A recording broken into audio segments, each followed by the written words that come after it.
Hello, स्वागत है। इस वीडियो में हम देखने वाले हैं डॉटनेट कोर में डिपेंडेंसी इंजेक्शन को कैसे यूज करते हैं और इस डिपेंडेंट सर्विसेज का लाइफ क्या होता है। उसके बाद हम देखेंगे services dot add scope, add transient, add singleton में डिफरेंसेस हम देखेंगे। तो उसके लिए हम अपना वही एप्लीकेशन यूज करने वाले हैं जिसमें डिपेंडेंसी इंजेक्शन को हमने समझा था। उसमें हमने क्या किया था, एक टेस्ट मेथड हमने क्रिएट किया था और वहां पे हमने जो है कि 3 तरीके से डिपेंडेंसी को इंजेक्ट किया था रन टाइम पे। पहला कंस्ट्रक्टर के थ्रू, दूसरा मेथड के थ्रू, तीसरा प्रॉपर्टी के थ्रू। अब हम एक्चुअल डॉटनेट एप्लीकेशन में जो है कि ये कैसे यूज होता है वो हम देखते हैं।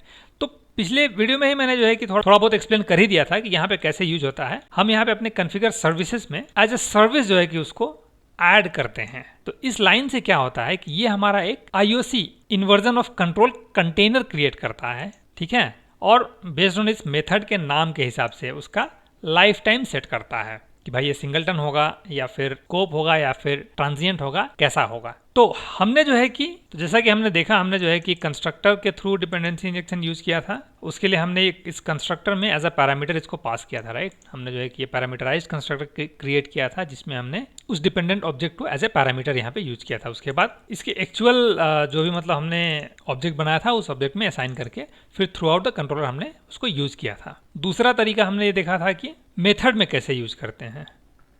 तो ये हमने एक मेथड बनाया था dependent on book I book repository, ठीक है, और यहाँ पे हमने जो है कि इसको इंजेक्ट किया था। यानी जब आप इस मेथड को कॉल करोगे उस वक्त आप इसमें जो है कि ये पास कर दोगे, ठीक है। लेकिन हमने इस कंट्रोलर का इंस्टेंस बना करके वो कॉल किया था, ठीक है। हमने बस अभी जो है कि अभी हमने देखा कि बस हमारा जो है कि ये कंस्ट्रक्टर के थ्रू डिपेंडेंसी इंजेक्शन हम यूज कर रहे थे, वो तो बिना प्रॉब्लम के एग्जीक्यूट हो गया था। इसको हम रन करके देखते हैं कंस्ट्रक्टर वाले के लिए। तो यहाँ पे आप देखोगे अगर हम बुक का इंडेक्स मेथड कॉल करते हैं, ठीक है, तो क्योंकि ये बुक कंट्रोलर कॉल हुआ है, यहाँ पे हम एक ब्रेक पॉइंट ऐड करते हैं और इसको फिर से रीलोड करते हैं। अब आप देखोगे तो यहाँ पे जो है कि हमारा कंस्ट्रक्टर ये हिट हुआ है और अब बड़े ही आसानी से जो है कि हमें इस पे जो है कि वो ऑब्जेक्ट इंस्टेंशिएट हो गया है। वो कहाँ से इंस्टेंशिएट हुआ है, यहाँ से। मतलब हमने बता दिया है कि भाई देखो, जब भी कोई भी क्लास, ठीक है, थ्रू आउट द एप्लीकेशन कोई भी क्लास अगर कंस्ट्रक्टर के थ्रू इस इंटरफेस का ऑब्जेक्ट डिमांड करे तो तुम जो है कि इस क्लास का ऑब्जेक्ट जो है भेजना। तो ये क्या करेगा, बुक रिपोजिटरी का ऑब्जेक्ट यहाँ पे भेज देगा। तो इसने यहाँ पे भेज दिया और भेज करके इस ऑब्जेक्ट में असाइन कर दिया। ये हमेशा याद रखिएगा, इसी ऑब्जेक्ट में असाइन करेगा, ना कि इसमें, ठीक है। इसमें हमने मैनुअली यहाँ पे असाइन किया है, यानी वापस जो है कि इस ऑब्जेक्ट से इस ऑब्जेक्ट में हम असाइन कर रहे हैं। तो यहाँ पे आप देखोगे तो इसमें जो है कि हमारा ये जो प्रॉपर्टी इसका डेटा सोर्स, उसमें सारे हमारे डेटा हैं और मेथड वगैरह भी सब कुछ यहाँ पे एक्सेसिबल है। मतलब ये पूरी तरह से आप इस ऑब्जेक्ट को आप पूरी तरह से एक्सेस कर सकते हो बिना किसी एरर के, ठीक है। अब हम क्या करते हैं, अपने होम कंट्रोलर के डिपेंडेंट ऑन बुक मेथड को कॉल करते हैं। ये नहीं चला, इसने एरर दे दिया। ये कह रहा है कि could not create an instance of type library.repository.ibook repository। ये हुआ क्यों? क्योंकि अगर आपको स्टार्टिंग वाला हमारा वीडियो याद होगा तो हमने जो है कि मेथड में जो पैरामीटर हमने दिया था, ठीक है, उस पैरामीटर को हम कहाँ से पास कर रहे थे, URL से पास कर रहे थे, ठीक है। तो ये अब जो है कि ये कंफ्यूज हो गया कि भाई हमको ये मेथड जो है इसका डेटा जो है URL से लेना है या फिर कहीं और से लेना है। तो ना ही इसको URL में मिला ना ही कहीं और मिला, ये समझ ही नहीं पाया कि हमें इसको लेना कहाँ से है, ठीक है। तो हमको ये स्पेसिफिकली बताना पड़ेगा कि भाई देखो, तुम इधर उधर मत भटको, तुम जो है जो हमने सर्विसेज बनाया है, ठीक है, उस सर्विसेज से तुम जो है कि उसका इंस्टेंस ले लेना, ठीक है। अब इसको हम क्या करते हैं, रीरन करते हैं, ठीक है, हाँ, रीस्टार्ट करते हैं। और अब हम अगर जो यहाँ पे होम डिपेंडेंट ऑन बुक अब यहाँ पे हम बोलते हैं तो ये जो है कि बिना एरर के चल जाएगा और जो भी हमने वहाँ पे मेथड कॉल किया है जिस नंबर के अकॉर्डिंग, उस नंबर का जो है कि बुक वो फेच करके रिटर्न कर देगा, ठीक है। तो इस तरह से हम मेथड के थ्रू डिपेंडेंसी इंजेक्ट करते हैं डॉटनेट कोर में, ठीक है। तीसरा था हमारा प्रॉपर्टी के थ्रू। तो प्रॉपर्टी के थ्रू जो है कि हम डॉटनेट कोर में रन टाइम में नहीं कर सकते हैं, उसके लिए आपको थर्ड पार्टी का हेल्प लेना पड़ेगा, ठीक है। तो क्योंकि वो ऑब्वियसली इस ट्यूटोरियल के स्कोप में नहीं है, तो हम उस पर जो है कि उसको कवर नहीं करेंगे। ये दो तरीका है, मतलब यूज करते हैं हम यहाँ पे, तो दो तरीका से पूरा आपका काम चल जाएगा, ज़रूरत नहीं है उसको जानने की भी, ठीक है। बट हाँ, अगर आप जानना चाहो तो भाई जान सकते हो, कोई दिक्कत नहीं है उसमें। तो ये तो हुआ डिपेंडेंसी इंजेक्शन हम कैसे यूज करते हैं, ठीक है। तो यहाँ पे जो है कि हम एज ए सर्विसेज को यूज करते हैं। जब ये कंटेनर इस रिसोर्स को लोड करता है तो उस समय उसका लाइफ टाइम भी सेट कर देता है, उसको बता देता है भैया देखो कि तुम कब तक जो है कि अलाइव रहोगे या फिर कब तक जो है कि तुम जीवित रहोगे। तो लाइफ टाइम हम बताते हैं, ओबियसली ये डायरेक्टली सेट नहीं कर देता है, हम इसको बताते हैं कि देखो भाई हमारा ये अभी इस केस में हमने बोला इसको, देखो भाई ये सिंगलटन रहेगा, मतलब थ्रू आउट द एप्लीकेशन ये एक ही रहेगा और इसको थ्रू आउट एप्लीकेशन तुमको किल नहीं करना है, मतलब ओबियसली इसको तुम जो है रिलीज नहीं करना है। एक बार इंस्टेंस आप तुमने क्रिएट कर दिया तो उसको कंटिन्यू रखना है, ठीक है। दूसरा तरीका ये होता है सर्विसेज डॉट एड स्कोप होता है, ठीक है। यहाँ पे जो है कि हम इसका लाइफ टाइम जो है कि स्कोप सेट कर देते हैं, ठीक है। अब इसमें क्या होगा कि ये कहेगा कि भाई ऐसा है, देखो तुम एक रिक्वेस्ट तक जो है कि कंटेनर उसको रखेगा, यानी एक आपने एक रिक्वेस्ट हिट किया, सर्वर जो है कि उसका इंस्टेंस क्रिएट किया, ठीक है। अब आप जितनी बार इंस्टेंस मांगोगे उसका वो सेम इंस्टेंस आपको देगा, ठीक है। जैसे आपका रिक्वेस्ट कंप्लीट हो जाएगा उसको वो डिस्ट्रॉय कर देगा। तीसरा होता है आपका सर्विसेज डॉट एड ट्रांजिएंट। यहाँ पे क्या होता है, अगर आप इसका स्कोप जो है कि अगर आप इसका लाइफ टाइम जो है ट्रांजिएंट सेट करते हो तो ये कहेगा कि भाई ऐसा है, जितनी बार ये कॉल करे इसको इंस्टेंस देना, दे करके अपने कंटेनर में से उसको डिलीट कर देना, ठीक है। यानी आप जितनी बार उसको रिक्वेस्ट करोगे उतनी बार जो है कि वो नया इंस्टेंस क्रिएट करके आपको देगा, ठीक है। तो इसको जो है कि एक मतलब बढ़िया से हम समझते हैं, इंटरव्यू के पर्सपेक्टिव से बहुत इंपॉर्टेंट है, तो इसको जो है कि हम थोड़ा डेप्थ में समझते हैं, ठीक है। तो उसके लिए मैं क्या करता हूँ, इसको यहाँ से डिलीट कर देता हूँ और अपना टाइम सेव करने के लिए मैंने ऑलरेडी जो है दो क्लासेस क्रिएट कर लिया, ठीक है, आई स्कोप और स्कोप। ये आई स्कोप जो है कि ये इंटरफेसेस हैं, ठीक है। इसमें हमने 3 इंटरफेस क्रिएट किया है।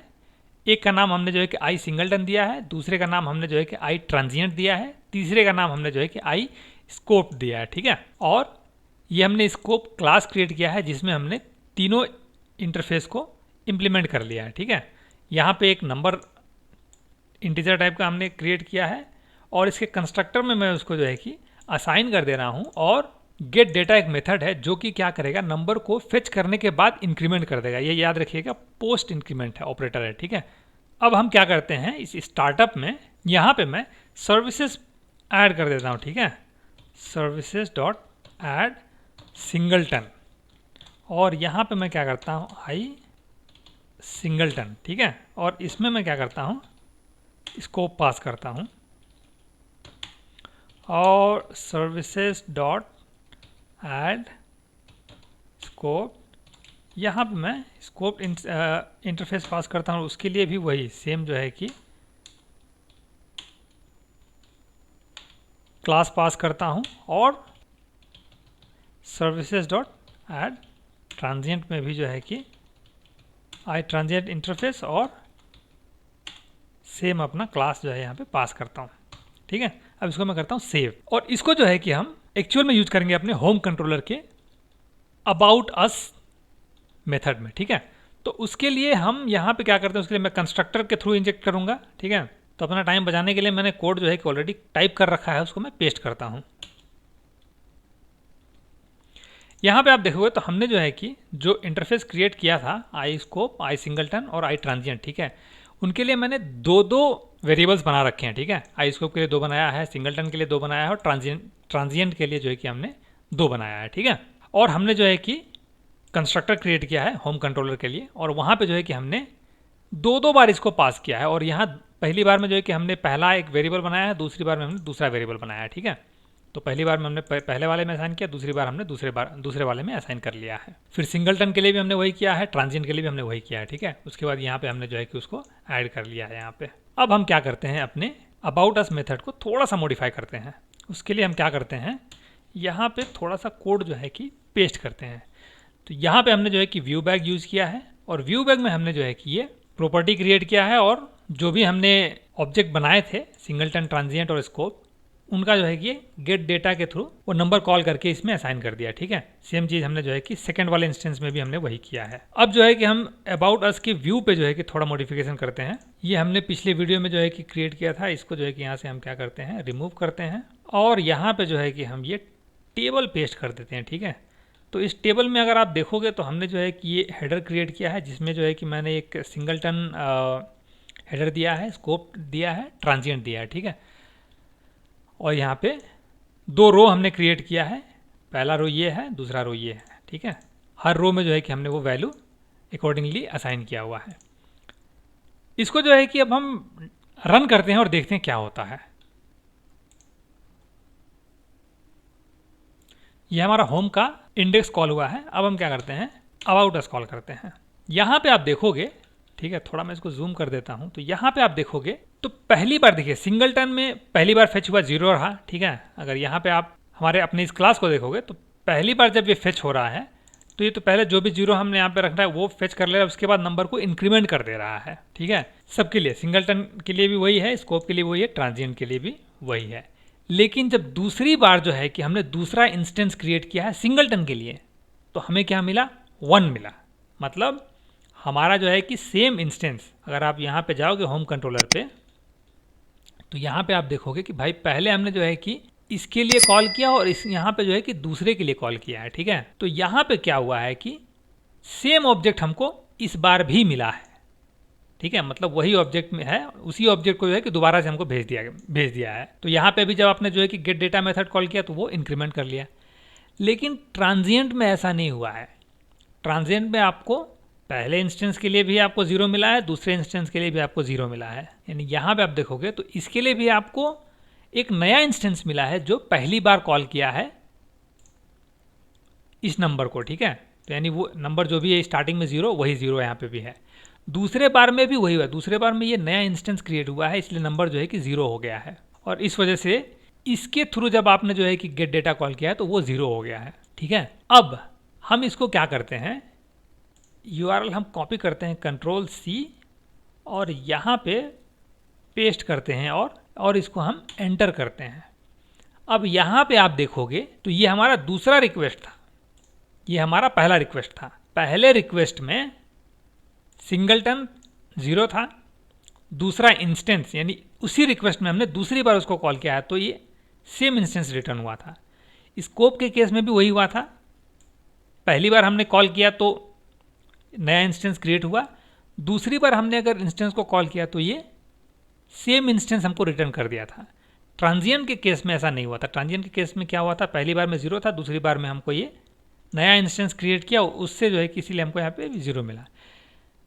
लेकिन हमने जब दूसरा रिक्वेस्ट भेजा, तो जब हम दूसरा रिक्वेस्ट यहाँ पे भेज रहे हैं तो आप देखोगे कि सिंगलटन में 2 असाइन हुआ है। इसका मतलब ये हुआ है कि आपका एप्लीकेशन तो ऑब्वियसली हमने जो है कि एप्लीकेशन क्लोज किया नहीं था, तो इसीलिए सिंगलटन जो है through out the application same he instance return करेगा, जिसकी वजह से आपको पहली बार और दूसरी बार तो पहले रिक्वेस्ट में इंक्रीमेंट हो गया था, तो यहाँ पे फिर ये 2 हुआ और यहाँ पे 3 हुआ। लेकिन स्कोप में आप देखोगे तो स्कोप में क्या है कि फिर से नया इंस्टेंस क्रिएट हुआ है। मतलब हर एक रिक्वेस्ट में नया इंस्टेंस क्रिएट होगा और उस पर्टिकुलर रिक्वेस्ट में रहते हुए आप जितनी बार उससे इंस्टेंस का डिमांड करोगे सेम इंस्टेंस आपको वो देता रहेगा बार बार। ट्रांजिएंट के केस में ऐसा नहीं। ट्रांजिएंट के केस में अगर आप एक बार रिक्वेस्ट मांग रहे हो तो नया मिलेगा, 2 बार मांग रहे हो तो 2 बार नया मिलेगा, जितनी बार आप मांगोगे उतनी बार आपको नया इंस्टेंस मिलेगा। ठीक है, तो ये होता है सिंपल सा डिफरेंस। तो इस वीडियो में बस इतना ही। अगली वीडियो में हम HTTP वर्ब्स देखेंगे। ठीक है, यानी HTTP get, HTTP put, HTTP patch, ये सब चीज़ें हम अगली वीडियो में देखेंगे। तो मिलते हैं अगली वीडियो में।